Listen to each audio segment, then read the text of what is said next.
Shalom, shalom, shalom, meus irmãos amados, a paz e a graça do Senhor Jesus. Falamos ao vivo de Lajinha, Minas Gerais, Sul Capixaba, Leste Mineiro, professor Ilmar, aqui da cadeira de Sociologia e Geografia do Estado de Minas, mas fundador e diretor e professor de Teologia do Centro de Cultura Bíblica Bereshit. É uma escola teológica que ministra para o curso básico, 36 matérias, curso intermediário, 18 e bacharelado livre, com 12 matérias. Temos também mestrado e doutorado.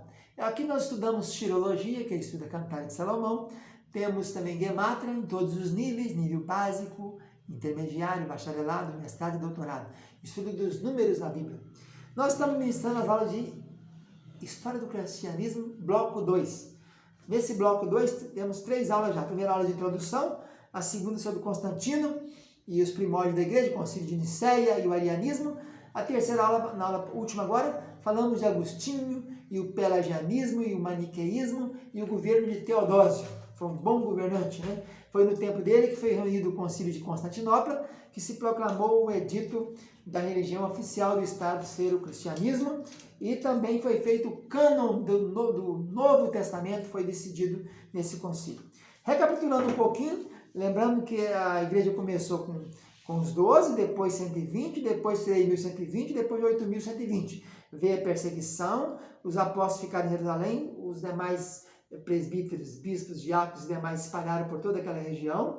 As viagens missionárias, Pedro faz viagem por ali, desce a Jope, desce naquela região por ali, ali naquela região marítima, perto dos filisteus, de Gate, Ecrom, Gaza, Asquelon, etc. Mas Paulo depois se converte, a igreja chega a Antioquia, de Antioquia faz a primeira viagem missionária, passando por a ilha de Chipre, depois Antioquia da Pisídia, Icônio, Listra e Derbe, Perge da Panfilha, depois ele vai por cima por Troade, passa lá, Filipos, chega na Europa, Filipos, né, Corinto, Tessalônica, Atenas, a terceira viagem, o evangelho assim se espalha pelo mundo inteiro.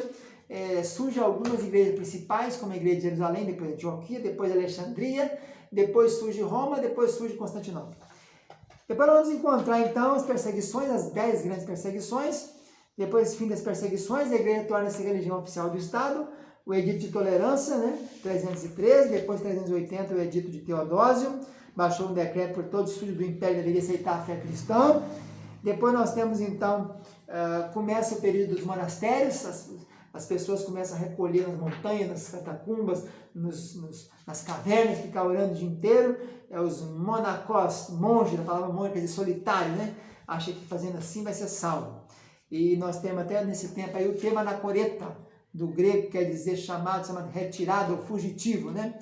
Teve muitas ordens beneditinos, dominicanos, e muitas ordens apareceram por aí. Começou com Santo Antônio, foi o primeiro deles que se retirou, né? Agostinianos, domicianos, beneditinos, carmelitas, franciscanos, capuchinhos, jesuítas. Depois o surgimento da igreja católica, lembrando que a palavra católica quer dizer correta, verdadeira, quer dizer universal, era uma maneira de distinguir a igreja correta da igreja herética, de Ário, de Pelágio, de docetistas, de montanistas, de marcionistas, de pelagianistas. Depois, o primeiro Papa surge quando Focas, imperador que havia derrubado Maurício, dá proeminência para o bispo de Roma, né? Então, o primeiro Papa na época foi Leão I, que pegou essa primazia, o bispo de Roma tornou-se o principado maior, né, de todos. E depois, o grande Papa maior de todos mesmo, o papado só distinguiu, só começou a aparecer no mundo a partir de Gregório, chamado o Grande. Nessa aula de hoje falaremos então desse tempo aí, o verdadeiro maior Papa de todos, que foi Gregório o Grande. Então nós temos aí o Imperador Justiniano, que é do tempo do Oriente, no século VI, e Gregório foi o único Papa digno da menção deste século. O seu caráter pode se apresentar como modelo de maior parte dos prelados piedosos do seu tempo. Apresentava uma mistura de brandura e arrogância, de piedade simples e extraordinária superstição, de altruísmo e ambição, de doçura e de intolerância clerical, de pureza pessoal e corrupção eclesiástica. Considerado como homem, há nele muito para inspirar a respeito e estima. Considerado como Papa, é o eclesiástico altivo, intolerante, iludido, como são todos o que ocupa a cadeira papal. Contudo, é agradável acrescentar que Gregório, não foi Gregório que procurou para si a distinção de ser elevado à sé de Roma. impôs essa posição o ardente desejo do povo, que o estimava e respeitava pela sua fervorosa piedade e atenção para com os pobres. A sua história prévia mostra claramente que ele sempre evitava o reconhecimento e os aplausos mundanos. Quando morreu seu pai, que era senador de Roma, neto do Papa Félix, ele viu-se de posses de boa fortuna. Mas não era homem de se entregar a confortos e gozos egoístas. Recebeu as suas riquezas como se fosse um mordomo de Deus. E logo se edificaram 6 mosteiros na Cilícia, como testemunho da sua fiel mordomia, para receber as pessoas que queriam separar-se do mundo, né? Também cedeu o seu palácio em Roma para fim semelhante. E desde então ele próprio levou uma vida de monge. Desde a ordem mais baixa, cujos deveres servis, ele não considerava abaixo de sua dignidade, e foi-se gradualmente elevando-se à posição de abade, que é o chefe do mosteiro, onde passava seu tempo em oração e estudo da Bíblia e nos trabalhos mais altruístas. Depois, deve ter sido pouco mais ou menos por esse tempo, que teve um lugar, um acontecimento interessante e notável. Referimos a visita de Gregório a um mercado de escravos, onde ele prendeu a atenção para a presença de 2 rapazes ingleses de fisionomia atraente que ali estavam para serem vendidos. Ele disse: como é possível que o anjo das trevas possua crianças tão bonitas? Pois uma tal beleza de fisionomia careça daquela beleza ainda maior da alma. Quando lhe disseram que os rapazes eram anglos, ingleses, acrescentou: chamai-os então de anjos, pois têm rostos angélicos.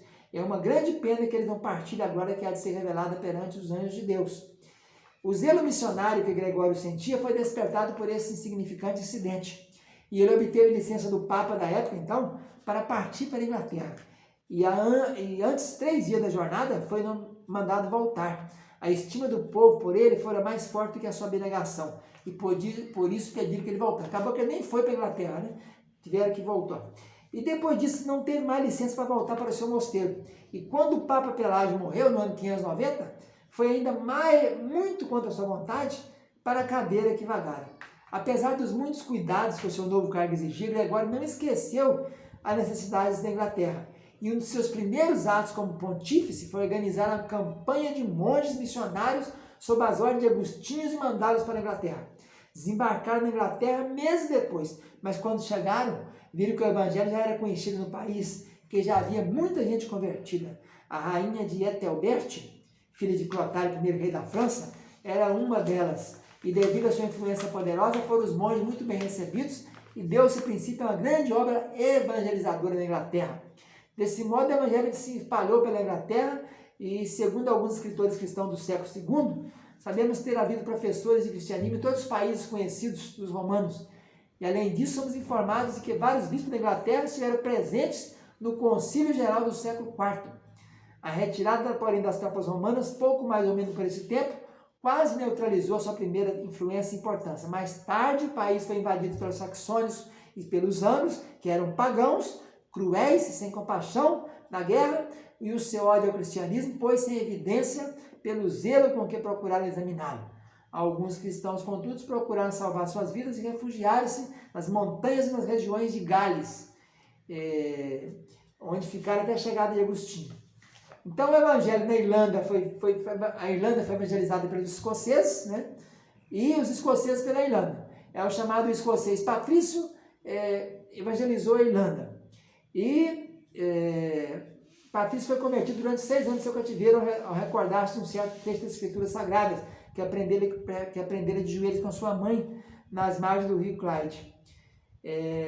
Patrício, o nome dele era Sucate, mas quando partiu na sua viagem missionária para a Irlanda, mudou-se para Patrício, para mostrar sua origem nobre. Então, um da Irlanda evangelizou a Escócia, que era Columba. Columba partiu da Irlanda com 12 monges e chegou à Escócia. E o Patrício, que era escocês, evangelizou a Irlanda. Então, nós temos aí as trevas aumentam, os missionários nessa época saíram para todos os lados. Foi um período de evangelização. O reinado de Gregório foi um período de grande evangelização. Ele teve essa mente, foi no tempo do Gregório que a abominável ideia do purgatório foi primeiramente discutida. Também foi um período não só de boas coisas, foi também de péssimas coisas, né? Foi no período da igreja, do reinado dele, que apareceu a doutrina da purificação por meio do fogo, como sendo um fato decidido. Foi aí que apareceu, então, Agostinho combatendo essas coisas, né? Primeiro a lembrar da doutrina, aliás, foi quase tão vagas como na verdade eram as especulações de Agostinho, que foi o primeiro a lembrar a doutrina de um estádio médio. Aliás, Agostinho é que começou com essa história de estádio médio. Entre o céu e o inferno havia um estado de purgar, né? A pessoa depois que morresse. E foi no tempo do Gregório que foi oficializado o purgatório. Tinha até a venda das indulgências, né? Que indulgências eram aqueles documentos que tiravam a pessoa do purgatório e levavam para o céu. A maior parte da religião apelava mais para os sentidos carnais do que para a compreensão espiritual do homem. Nesse tempo também apareceram as relíquias, né? Ossos de João Batista, ossos de Paulo, ossos de Pedro, cabeça de fulano, uma coisa terrível. E crucifixos para tudo quanto é banda. A simplicidade do culto cristão tinha desaparecido debaixo da pompa do ritualismo, né? E aqueles que adoraram o Senhor vinham de lá confessando que apenas tinham ficado deslumbrados pelos padres. Na verdade, alguns se queixavam de que a celebração dos ofícios divinos nas igrejas era maior que o pecado, que o próprio cerimonial dos judeus. Então é um tempo bem triste para a igreja, porque Jezabel havia entrado dentro da igreja, e a carta da igreja te atira, né? Quando surgem tanta coisa errada nesse período, surgem tantas coisas terríveis, e nós temos que ver isso bem detalhadamente nas próximas aulas, quantas coisas aprofundaram, apareceram nesse tempo aqui, depois de Pérgamo. Então, o primeiro tempo é o tempo que mais o clero também se tornou ignorante, né? Porque Gregório o Grande impedia a continuação dos estudos profanos, produziu um resultado deplorável, que é a ignorância do clero. Muitos dos padres não sabiam nem ler nem escrever os próprios nomes. A língua grega estava esquecida da Bíblia, então pouco se lia, porque se não sabia ler. Os bispos não tinham aptidão para compor seus próprios discursos e aproveitaram vergonhosamente das homilias dos primeiros anciãos, dos pais da igreja. Quase toda a literatura que circulava entre o povo consistia na mais extraordinária lenda dos mártires e das vidas fictícias dos santos. O orgulho, a avareza do clero era o que havia naquele dia, né? Os mosteiros também se tornaram instituições pérfidas. Havia também questões entre os monges e os padres por causa da usurpação, briga entre monges e padres por causa de pedaços de terra, né? Uma coisa muito terrível. O poder temporal subiu a cabeça da igreja, né? E os papas dominando com poder total. Foi nesse tempo, então, que o usurpador Focas, que matou o imperador Maurício, deu ao Papa, o papado, o bispo universal. Declarou que a igreja em Roma era o bispado universal. E Gregório foi o primeiro grande papa, né? Havia dado esse Focas, então, deu esse título de bispo universal. E Gregório foi o primeiro, chamado Gregório o Grande. A grande mancha que enegrece o seu caráter é, sem dúvida, ele ter sancionado o ato sanguinário de Focas. Ele autorizou a morte, ele compactuou com a morte do assassinato do imperador Maurício, feito por Focas. E aí a supremacia eclesiástica estabelecida começaram os papas subsequentes a voltar sua atenção para o alargamento temporal da sé papal, porque Focas deu um pedaço de terra para que a sede tivesse autonomia e fosse construído um palácio, né? Então, a partir dali, a coisa descambou completamente. No ano de 653, o Papa Martim não foi só levado perante o Tribunal de Justiça, mas foi encarcerado e houve uma contenda muito grande entre o poder temporal e o poder espiritual.